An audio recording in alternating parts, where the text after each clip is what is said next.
Hello and welcome to the deep dive. I want to invite you into a very particular kind of space today. We aren't here for a casual chat, and we're definitely not here to just skim the surface of a topic for, a quick motivational boost. We are here to open a map, a biblical map that helps explain the terrain of the world we are living in right now. We are taking a deep dive into the 13th chapter of the Gospel of Matthew, looking specifically at what Brother Woody Brahm in his essay calls the mystery form of the kingdom. It is good to be here, and I really appreciate the tone we're setting right from the start. As I was reading through the material, it struck me that this isn't just academic theology. It feels pastoral. It feels like it's written for the adult believer who has been walking with the Lord for a while, who looks around at all the brokenness, and maybe even looks inside the confusion of their own heart and asks that really hard question. If the king has come, and if the victory is won, why does the world still look like this? That is the central tension we are navigating today. You hit the nail on the head. It's that gap between the promise of the kingdom and the reality of our current experience. To help us navigate that gap, we're going to look at a pivotal moment in Jesus' ministry where he shifts his teaching style completely. He moves from plain, direct speech to parables. And our mission today, guided by Broom's essay, is to unpack why he did that, and then to walk slowly through the 8 specific parables in Matthew 13 to understand what they tell us about, well, sowing, waiting, and hoping. I think that framework of sowing, waiting, and hoping is exactly what I need right now. But before we get to the parables themselves, Broom spends some time setting the stage. He talks about the historical and cultural background. Why is that context so important for understanding this chapter? Well, you really can't read Matthew 13 with 21st century eyes, at least not at first. You have to try and put on the sandals of a first century Israelite. You have to understand the climate of expectation in Israel at that moment. Their theology wasn't abstract. It wasn't about going to heaven when you die in the way we often think of it. It was political, it was national, and it was incredibly urgent. Because they were occupied, right? Exactly. They were living under Roman occupation. You have to picture it. Roman soldiers on your street corners, you're paying taxes to a foreign Caesar. And they were holding on to very specific prophetic promises from the Old Testament.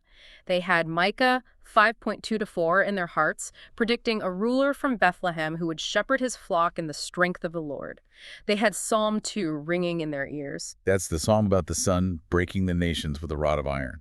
That's the one. Ask of me, and I will make the nations your inheritance. You will break them with a rod of iron. Oh. So the expectation was that when the Messiah shows up, he is going to be a visible military conqueror. He is going to kick out the Romans, purify Jerusalem, and establish a visible geopolitical kingdom where Israel is, top dog. They were expecting a thunderstorm, a sudden cataclysmic restoration of national glory. So a visible, powerful kingdom right now. That brings up the obvious question, was Jesus matching those expectations? Initially, yes. And that is the fascinating part that Broom highlights. When Jesus bursts onto the scene in Matthew 4, his message is, repent, for the kingdom of heaven has come near. And he doesn't just say it. He backs it up. He heals the blind. He makes the lame walk. He cleanses lepers. He's literally ticking the boxes of Isaiah 35.56. The authority was there. The power was there. The people felt this magnetic pull toward the future they had been praying for. They thought, this is it. The revolution is finally starting. But then something changes. The whole atmosphere shifts. We move from that excitement to something much darker in the narrative. We do. And this is the pivot point. Brahm argues, and I completely agree, that you cannot understand the parables of Matthew 13 without understanding the rejection in Matthew 12. It is the context for everything that follows. Can you walk us through what happens in Matthew 12? So in Matthew 12, the religious leaders, the Pharisees, the gatekeepers of Israel's theology, they witness Jesus casting out a demon. They cannot deny the miracle. The demon is gone. The person is restored. But they refuse to accept the source. They attribute Jesus' power to Satan. They say he does this by the power of Beelzebul, the prince of demons. That is a terrifying moment. They're looking at the clear work of the Holy Spirit and calling it the work of the devil. It's the ultimate hardening of the heart. It's what Jesus calls the unpardonable sin, not because God is unwilling to forgive, but because the person has destroyed their own capacity to even recognize the source of forgiveness. They have called the light darkness. And Jesus marks that moment. It is a judicial turning point. He doesn't back away from the kingdom, but he changes how he speaks about it. And that is why he starts using parables. So the parables aren't just cute stories. Far from it. Using parables wasn't just some creative writing choice to make things interesting, it was a judicial act. Brome points out that this fulfills Isaiah's prophecy about hearing but not understanding. The parables serve a dual purpose. To the disciples, to those who are leaning in, those with soft hearts, Jesus says, "The knowledge of the secrets of the kingdom of heaven has been given to you." For them, the parable is a doorway. But to the hardened hearts, the truth is concealed in a story they won't bother to decode. It's judgment on one hand and mercy on the other. It reminds me of how the same sun that melts wax will harden clay. It depends on the material it touches. That is a perfect analogy. And notice the imagery he uses when he makes this shift. When he starts speaking in this mystery form, he drops the language of courts and armies. He stops talking about rods of iron and breaking nations. He starts using the language of the field, the kitchen, the shoreline. Daily life. Yes. Farmers sowing seed by hand, women working yeast into a lump of dough, fishermen sorting a catch. These weren't riddles for the sake of being clever. They were grounded in the gritty reality of life. Brome makes this beautiful point. Jesus took the rhythms of ordinary life and let them carry the weight of a kingdom that is present in power but hidden in form. Hidden in form. That really seems to be the key phrase for this whole deep dive, doesn't it? It is, and that brings us to the first parable, which is really the foundation of them all. Jesus even implies that if you don't understand this one, you won't understand any of the others. The parable of the sower. Or as some people call it, the parable of the soils. Right, because the sower is constant. The seed, the message of the kingdom is constant. It doesn't change potency. The variable is the reception. Jesus describes a sower scattering seed, and it lands in 4 different places. Let's walk through them. First, you have the hard path. This is the soil that has been trampled down. The footpath through the field. The earth is packed so tight that the seed just sits on top. It makes no penetration at all. And because it is exposed, the birds come and snatch it away immediately. Jesus identifies the birds as the evil one. This represents the heart that is completely closed off, no reception. The word hits the ear, but it never penetrates the heart. Okay, then you have the shallow soil. This one is interesting because, unlike the path, it actually looks promising at first. Yes, the rocky ground. Yeah. In that region, you often have a thin layer of topsoil sitting right on top of a limestone shelf.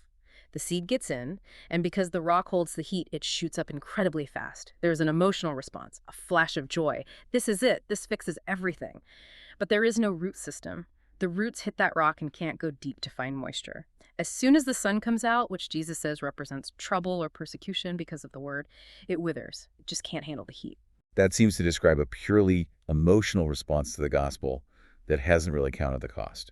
Then there is the third soil, the thorny soil. I have to say, this is the one that, well, it resonates most in our modern context, I think. I agree. The soil here is actually good. It's deep enough. It's not hard, but it is crowded. The seed grows, but so do the thorns, and the thorns grow faster and stronger, and Jesus defines these thorns very specifically. The worries of this life and the deceitfulness of wealth. The deceitfulness of wealth, that phrase always stops me. It doesn't just say money. It says the deceitfulness of it. Exactly. Wealth lies. It promises a security it can't provide. It promises a significance it can't deliver. And the worries of this life, I mean, just think about our world. We are constantly bombarded with reasons to worry. These things choke the plant, it's alive, but Jesus says it becomes unfruitful. It is suffocated by distraction. And finally, the good soil. The good soil is the heart that hears the word, understands it, and holds on to it. Notice the result. It bears fruit. 30, 60, 100-fold. So the takeaway here seems to be about the responsibility of the hearer. The kingdom message is being broadcast wide, but the fruit really depends on how we listen. Precisely. It sets the tone for the entire age we are living in. It is an age of broadcasting and mixed reception. And this leads directly into the second parable, which deals with the result of that mixed reception, the wheat and the weeds. This is the one that addresses the problem of evil most directly, isn't it? It does. The scene is a farmer who sows good seed. But at night, an enemy comes and sows tares weeds right in among the wheat. Historically, these weeds are likely darnel, a plant that looks almost identical to wheat in the early stages. You can't tell the difference until the head forms. So it's a counterfeit. That makes the sabotage even more insidious. Right, and the servant's reaction is so human, isn't it? They come to the master and say, do you want us to go and pull them up? They want to solve the problem of evil right now. They want to purge the field. That's the instinct for purity. We see something wrong, and we want to root it out immediately. But the master says, no. And his reasoning is profound. If you pull the weeds now, you might uproot the wheat with them. The roots are all intertwined. If you try to rip out the evil by force right now, you will damage the good. So he commands them to wait. Let both grow together until the harvest. Let both grow together. Wow, that is a difficult command. It implies a level of patience that is really, really hard for us. It explains why the world is the way it is. The field is the world.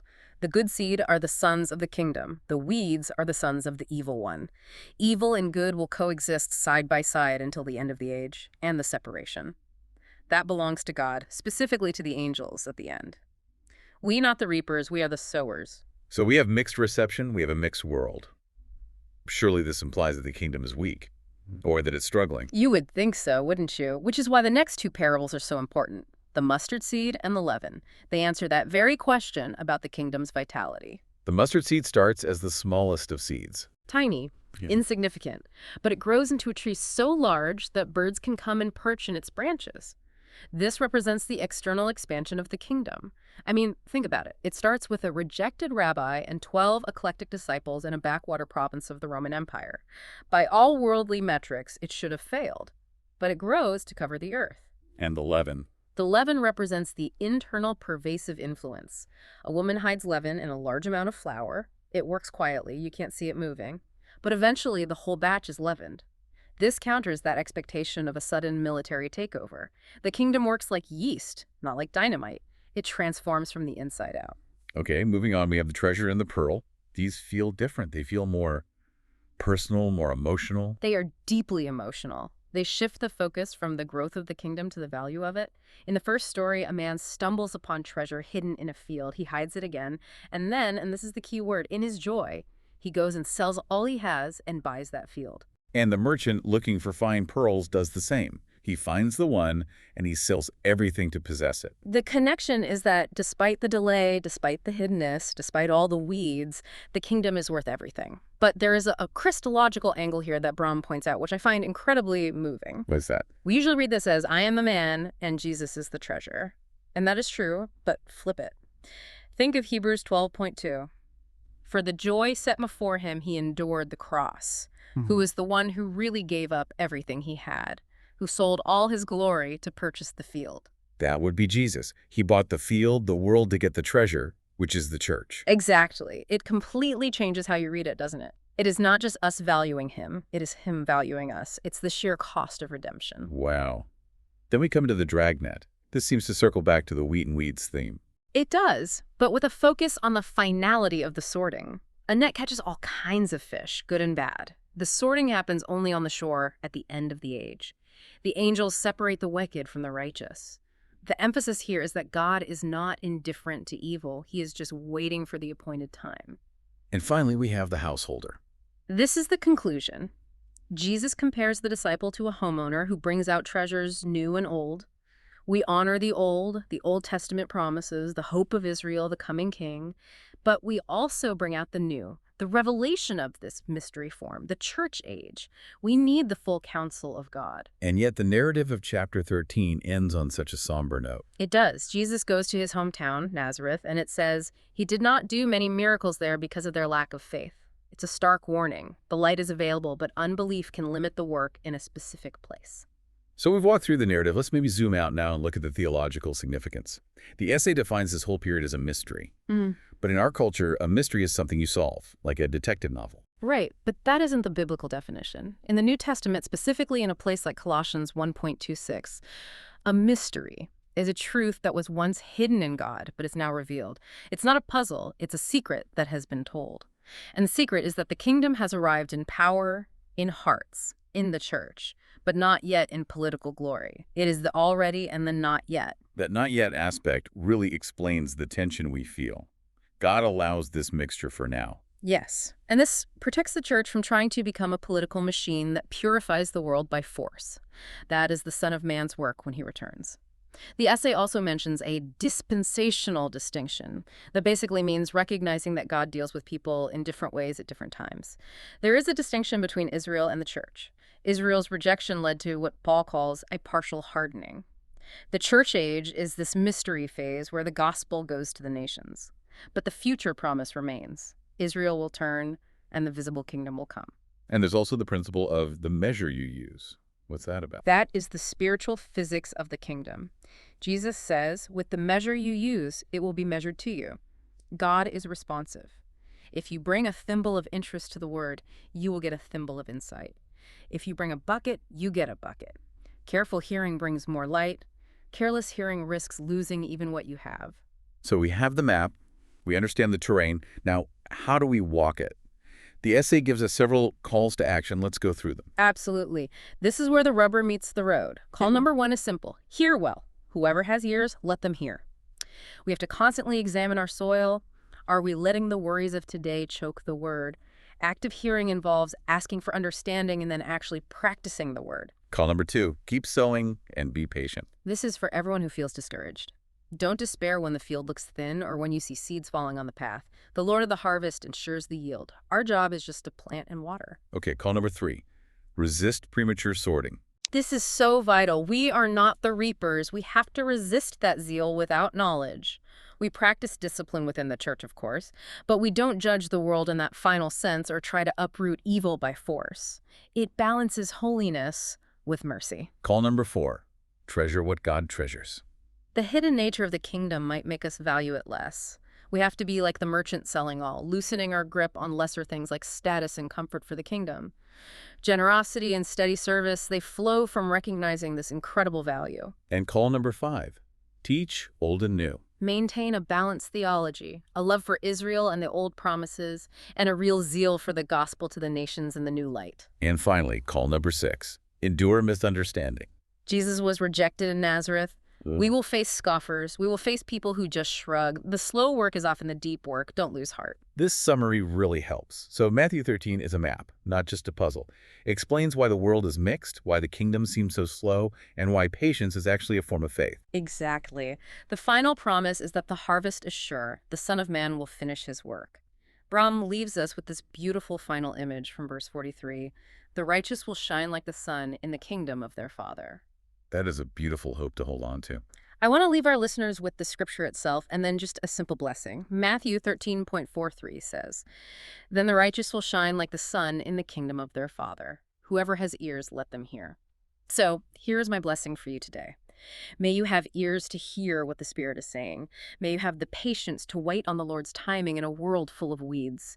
And may you be filled with an unshakable hope in the coming glory of the King. Thank you for diving deep with us.